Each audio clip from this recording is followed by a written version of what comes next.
Tel Aviv, Israel.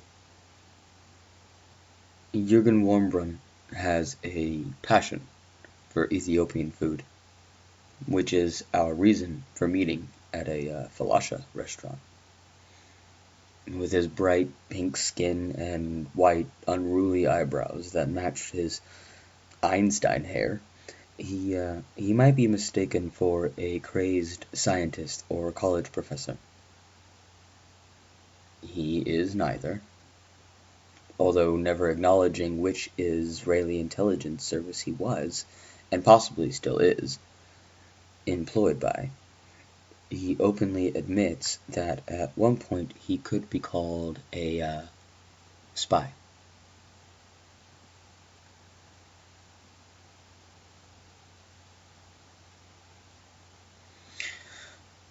Most people don't believe something can happen until it already has. That's not stupidity or weakness. It's just human nature. I don't blame anyone for not believing.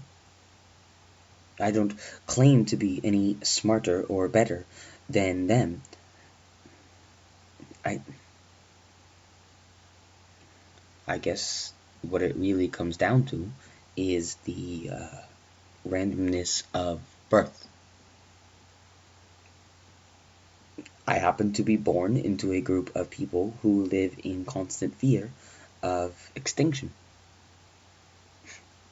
It's part of our identity, part of our mindset, and it has taught us through horrific trial and error to always be on our guard.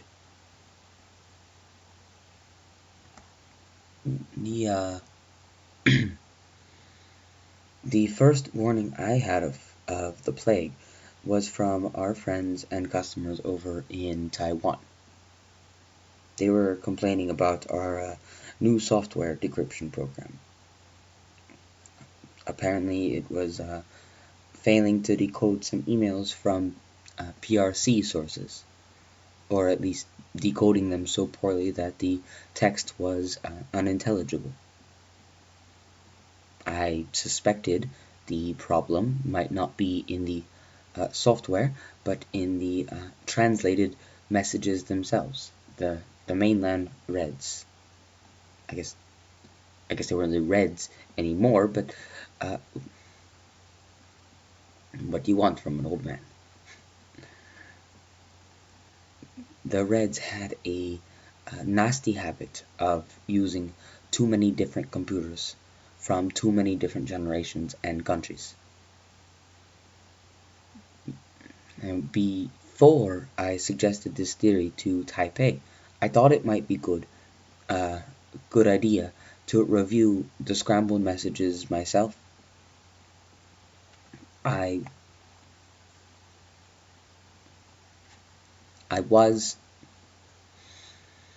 was surprised to find that the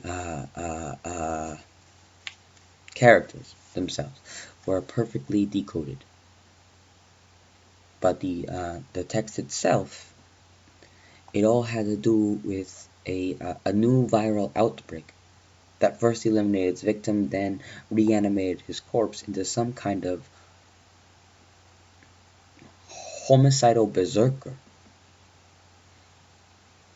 Of course, I didn't believe this was true, especially because only a few weeks later the crisis in the Taiwan Strait began, and any messages dealing with rampaging corpses abruptly ended.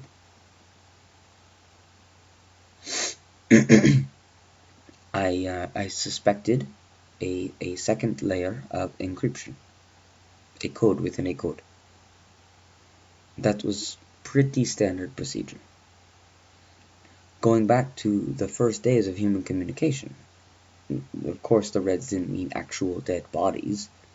It had to be a new weapon system or ultra secret war plan. I let the matter drop. Tried to forget about it. Still, as one of your great national heroes used to say. My, uh,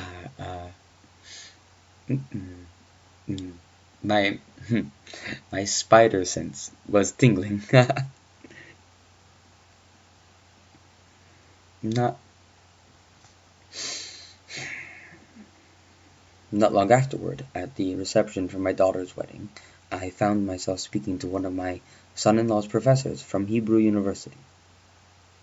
The man was a talker, and he'd had a little too much to drink. He was rambling about how his cousin was doing some kind of work in South Africa and had told him some stories about golems. You know about the golem, the old uh, the old legend about a rabbi who breathes life into an inanimate statue. Mary Mary Shelley stole the idea for her book Frankenstein. I I didn't say anything at first. I just listened. The man went on, blathering about how these golems weren't made of clay, weren't made from clay, nor were they docile and obedient. As soon as he mentioned reanimating human bodies, I asked for the man's number. Turns out he had been in Cape Town on one of those adrenaline tours. Shark feeding, I think it was. Hmm. Apparently, the shark had obliged him right in the tuchus, which is why he had been recovering at Groot Schuur when the first victims from Khayelitsha township were brought in. He hadn't seen any of these cases firsthand, but the staff had told him enough stories to fill my old dictaphone. I then presented his stories along with those decrypted Chinese emails to my superiors. And this is where I directly benefited from the unique circumstances of our precarious security.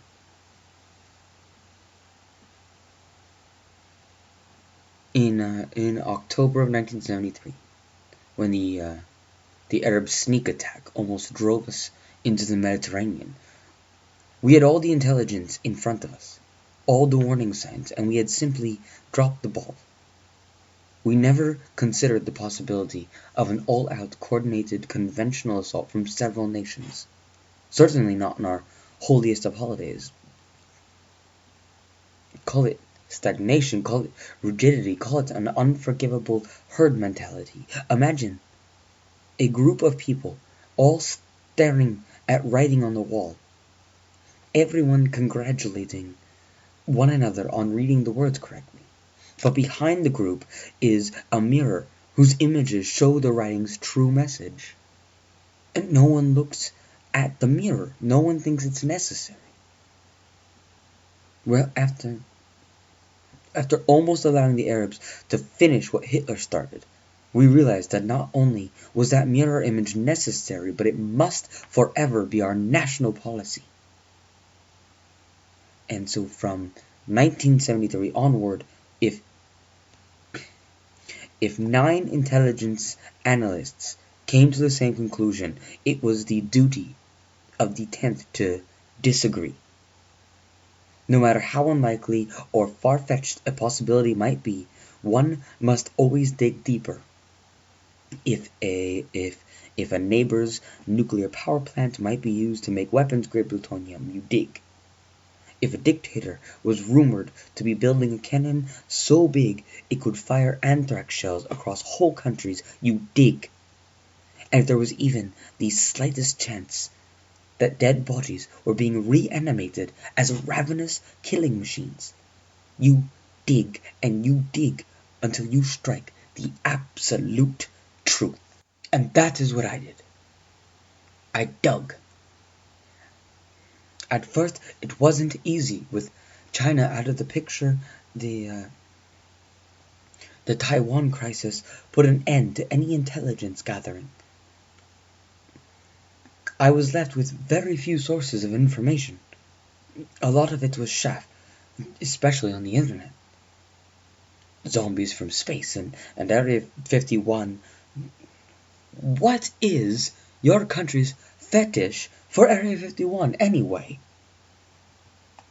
After a while, I started to uncover more useful data. Cases of rabies similar to Cape Town. It wasn't called African rabies until later.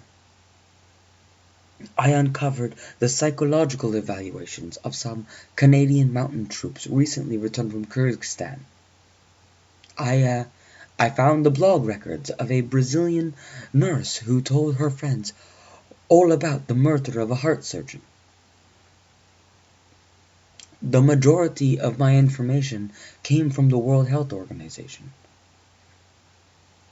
The UN is a bureaucratic masterpiece, so many nuggets of valuable data buried in mountains of undead reports. I found incidents all over the world, all of them dismissed with plausible explanations. These cases allowed me to piece together a cohesive mosaic of this new threat. The subjects in question were indeed dead. They were hostile, and they were undeniably spreading. I also made one very encouraging discovery: how to terminate their existence. Going for the brain.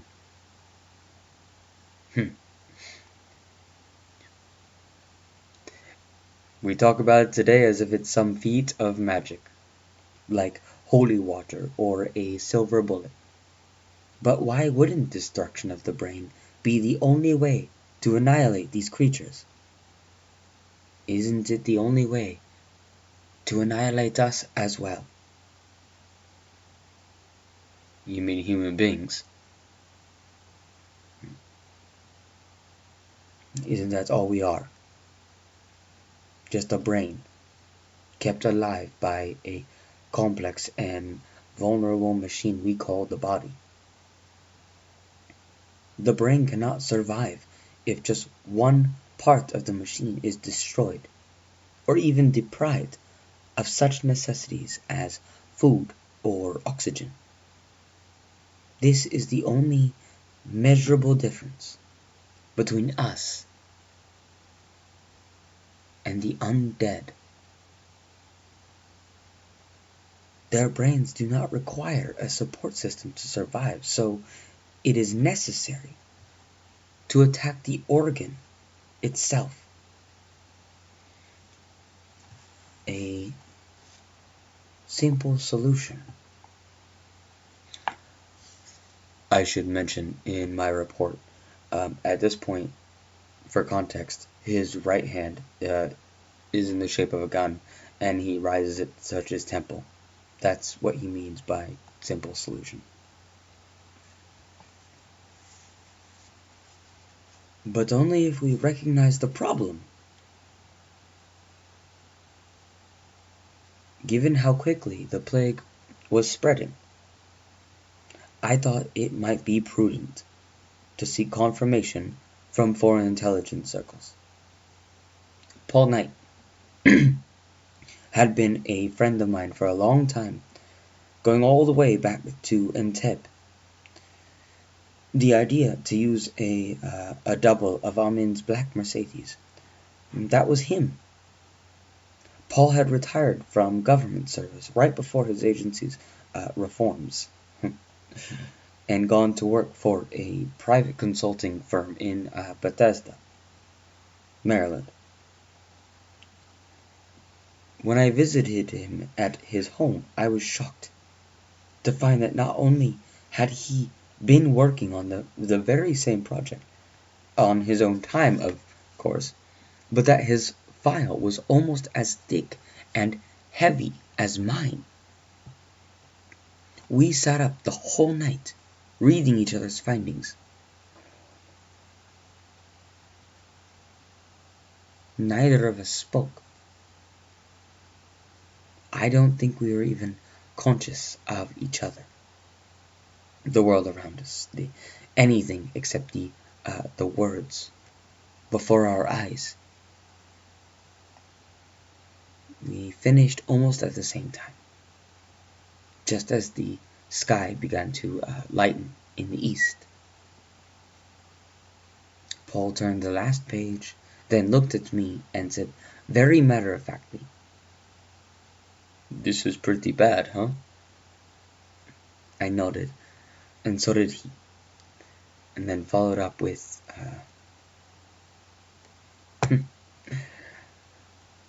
"So what are we going to do about it?" And that's how the Warm Room Night report was written. I wish people would stop calling it that. There were 15 other names on that report. Virologists, intelligence operatives, military analysts, journalists, even one UN observer who had been monitoring the elections in Jakarta when the first outbreak hit Indonesia. Everyone was an expert in his or her field. Everyone had come to their own similar conclusions before ever being contacted by us. Our report was just under 100 pages long. It was concise, it was fully comprehensive, it was everything we thought we needed to make sure this outbreak never reached epidemic proportions. I know a lot of credit has been heaped upon the South African war plan, and deservedly so, but if more people had read our report and worked to make our recommendations a reality, then that plan would have never needed to exist. But some people did read and follow your report. Your own government. Barely. And just look at the cost.